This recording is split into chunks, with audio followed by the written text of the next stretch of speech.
Grazie amici. Ecco un problema molto curioso.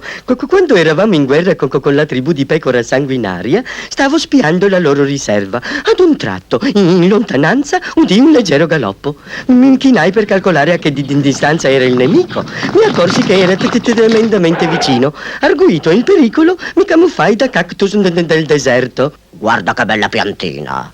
Si direbbe una pianta indiana. È vero, porta anche la penna in testa.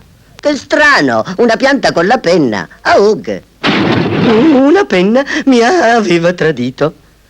Pecora Sanguinaria così mi disse: entro questa sera sarai divorato da un animale grande e feroce. Come ultimo desiderio ti concedo la scelta dell'animale. Ricordati, entro questa sera sarai giustiziato. Aug. Riuscì invece ad avere salva la vita, scegliendo la belva più adatta. Voi che animale feroce avreste preferito, eh? Forza ragazzi, non è difficile, eh? Va bene, ecco la soluzione. Scelsi la tigre. Una belva che in America non esiste, ed essendo Pecora Sanguinaria nell'impossibilità di procurarsene una entro sera, fu costretto a lasciarmi libero. Visto? Era facile. Come facile per tutti risolvere il problema del riscaldamento con i bruciatori Riello.